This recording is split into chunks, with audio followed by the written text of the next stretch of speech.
Hello everyone, I'm back with another chapter of Geography, Class 7 NCERT. Chapter 4, Air. So as we all know that Earth is surrounded by a huge blanket of air called atmosphere, and we all are dependent on it for our survival. It not only provides us the air we breathe, it also protects us from the harmful effects of the sun's rays. If there was no atmosphere, then two things would have happened. We would have been burned alive by the heat of the sun during day, and at night we would get frozen. So it is the mass of air that has made the temperature on the Earth livable. Now let's read about the composition of the atmosphere. Well, if you see this pie diagram, you can see nitrogen takes it over by 78% and oxygen takes it over by 21%. These two are the major gases which make up the bulk of the atmosphere. Now, what about the other gases? There has to be some other gases as well. So they are carbon dioxide, helium, ozone, argon and hydrogen, but they are found in less quantities. Now we are going to read about how these gases came into existence. Let's talk about nitrogen. It comes directly from the air. The bacteria that live in the soil and roots of some plants take nitrogen from the air and change its form so that plants can use it. Talking about oxygen, it is the second most plentiful gas in the air. Humans and animals take oxygen from the air as they breathe. Now, green plants produce oxygen during photosynthesis. In this way, oxygen content in the air remains constant. If we cut trees, then this balance gets disturbed. Coming to carbon dioxide, it is another important gas. Green plants use carbon dioxide to make their food and release oxygen. Humans or animals release carbon dioxide. The amount of carbon dioxide released by humans or animal is equal to the amount used by the plants, which make a perfect balance. Now let's talk about the structure of the atmosphere. Our atmosphere is divided into 5 layers. I'm going to present a small picture that I've made it myself in easily remembering what are the 5 layers of atmosphere.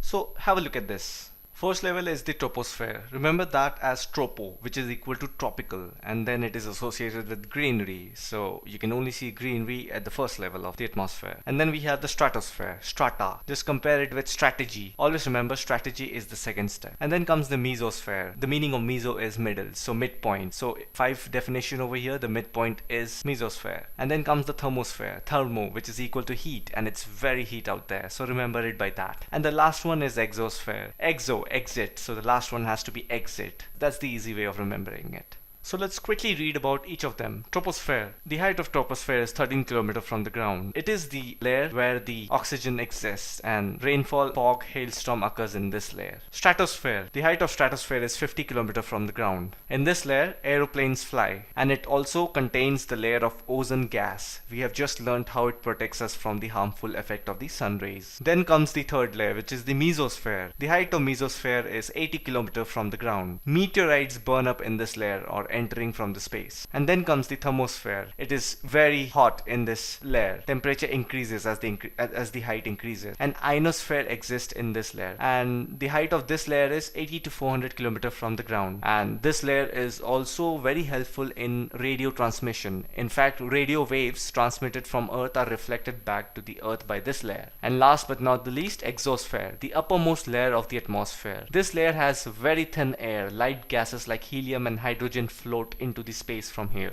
Now let's read about weather and climate. So what is the definition of weather? Weather is the R2R, day-to-day condition of the atmosphere. Remember that. R2R and day-to-day condition of the atmosphere. It is more of a real-time information. And what do you mean by climate?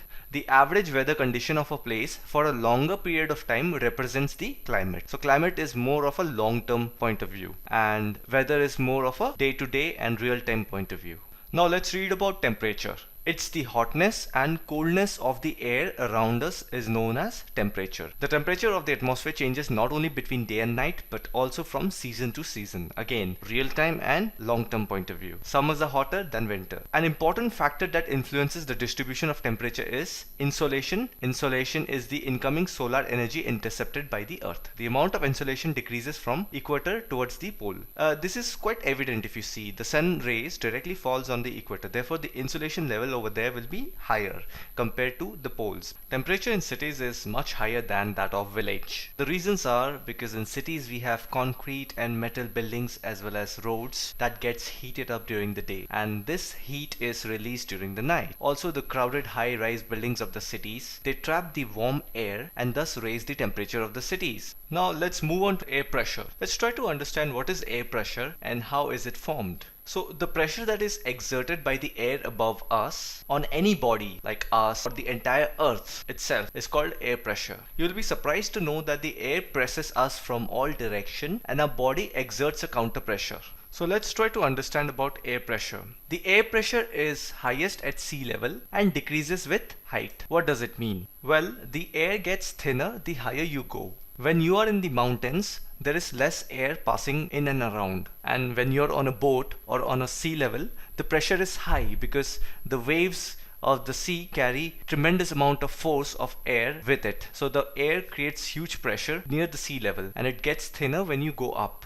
So let's talk about winds. What are winds? Winds are nothing but the movement of air from high pressure area to low pressure area. Winds are broadly divided into three types. They are permanent winds, seasonal winds and local winds. Permanent winds are also called trade winds. They are the permanent winds. These blow constantly throughout the year in a particular direction. So if you look at this world map, you can see all these colorful arrows that indicates the trade winds. They constantly move in and around the borders of the continent. Seasonal winds. These winds change their direction in different seasons. For example, monsoons in India. We have learned in 6th class that how the monsoon winds come from the southern part of the country through Kerala. So Kerala being the first state to witness monsoon in India, therefore you can pretty much see how these seasonal winds function.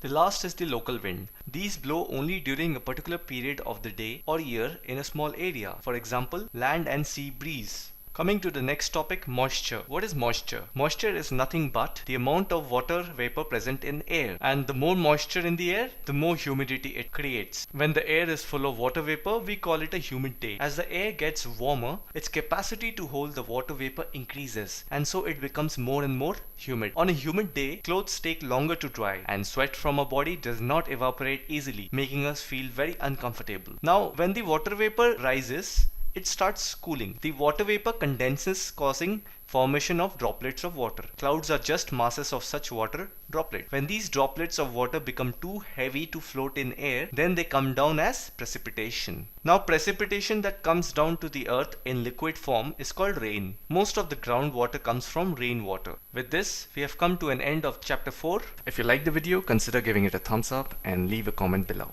And make sure you're subscribed. You'll get an alert when my next video comes, or if you want me to make anything specific, do let me know.